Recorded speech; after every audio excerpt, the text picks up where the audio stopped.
Welcome to the Political Punch-Up on Talk Radio TV. There's only one game in town this week, and I have to say, it's all about Boris, isn't it? He's had another baby, he's had another scandal, he's had another party. Nobody's quite sure what's going on or whether he's going to be hanging around for this Christmas. But we've got two heavyweight political commentators this week to argue whether Boris Johnson should go or should he stay. Jonathan Eida is with us for the first time, and Mahyar Tousi, a veteran of Talk Radio TV. Let me come to you first, Mahyar, with the reasons why Boris Johnson must now go. Well, first he needs to go because he had another baby. It's bad for environment, so that's not looking good for for climate change. But no, seriously, it's not about the Christmas parties. And that's why the hit job by the media, and it is a hit job, whether you like Boris or not, it's a hit job. They prepare for everything to hit him from different angles. It's when you put everything together, it kind of makes him no longer have any authority or actually be a leader. So I don't think he's going to go instantly, but it's the beginning of the end, and he does need to go. Jonathan, you don't think he should go. Tell us why. Yeah, so I don't think the party is the actual problem here. If we diagnose the issue, the actual issue here is the fact that we've continually had restrictions put on our lives, and that's what actually needs to change. It's the inconsistencies there. I don't mind the parties, to be honest. I'm a libertarian. They can do what they want. I'm happy for them. It's the fact that it's the hypocrisy. So what I would suggest to Boris is that rather than him resigning, rather he change the legislation, change the course of direction, and we can move on from there. I'd also quickly just like to point out that should he resign, he would also be usurped by a cabinet minister, none of whom have resigned from their positions following the latest announcement. And presumably they're all in this together.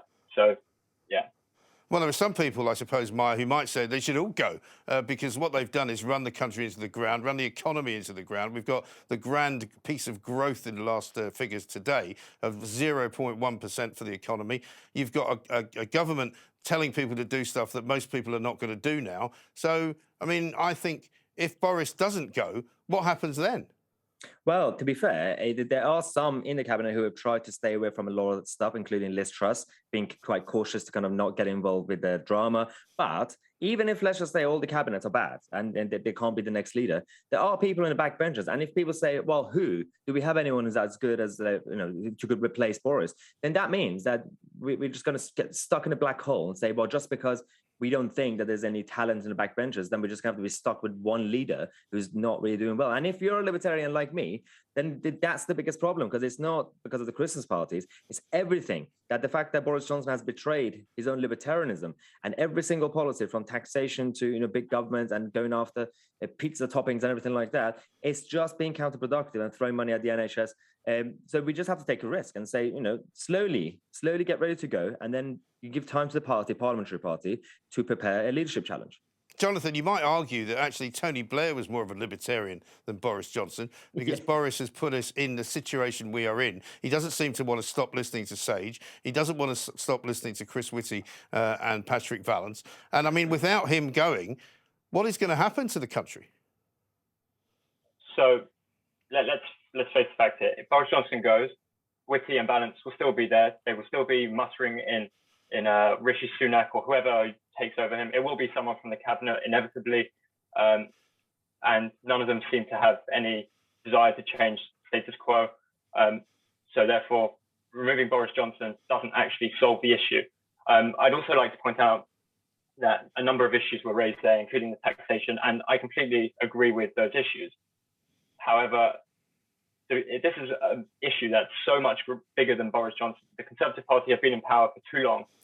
You can see it. You can see it in the way that they behave, in the way that the sleeve scandal. And this is a bigger than Boris problem. Removing Boris is just is irrelevant to the actual change of direction. Well, I agree, but that's why you need to draw in the sum. The problem is also establishment, people like Whitty and Vallance. And I agree that a lot of the replacement options from the cabinet might not even do anything about it. In that case, let's take a risk. Let's look at some of the backbenchers, Mark Harper, certain other people who would actually fire Patrick Vallance, fire Chris Whitty, or change the way the cabinet office operates. There are people, not saying that they're promising to do that. I'm just saying that on paper, there are a lot of options. If they come out and say that's their policy, then we could support them. Because, Maya, nobody really expects the Tories to lose the next election. But, I mean, if Boris carries on like this, I really can't see him lasting until the next election, because who knows what's going to come out over the next few days. I'm told there are some more parties that might come out. I'm told there are some more videos that might come out. And he can't really withstand much more of this, can he? No, and the Tory party, and this is why the opposition and even the pundits don't really get sometimes, that the Tory party is not ideological and they don't really support leaders or not support them based on personalities or liking them. It's simply about the collective will to win. And right now, the opinion polls is just the beginning. The first couple of opinion polls that Labour was leading, like, oh, it's just could bump in the road. But the more it continues, and now you can see the Northern Tory MPs and the others in marginal seats, when they fear that their party could lose or they could lose their seats, then they're going to go against Boris Johnson. So their party always survives. Then they always try to save themselves.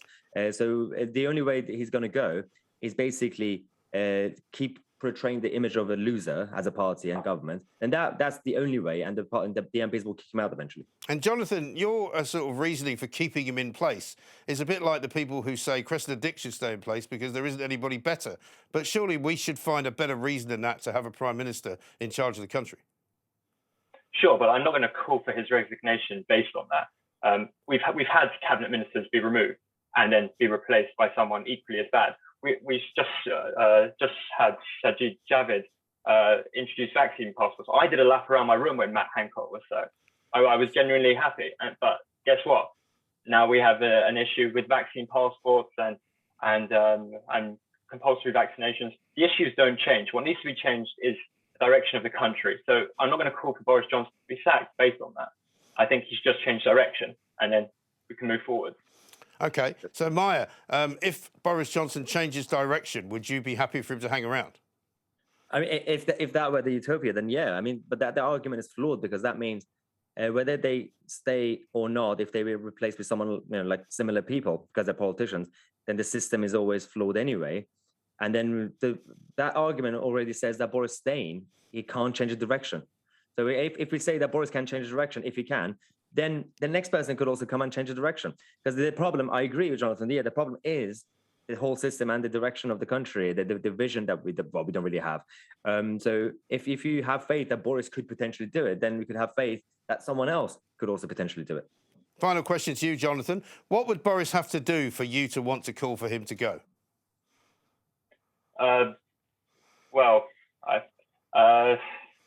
suppose if it got to the point where we start implementing like stuff that's genuinely bad, and then we see, I'll put it this way. Personally, I'd rather see the Conservatives reject him than him just resigning. If the Conservative Party got themselves together and they said, actually, no, none of this is happening, and then we could actually properly move forward and then change directions, that would be the point. But I don't think at the moment that's genuinely the point.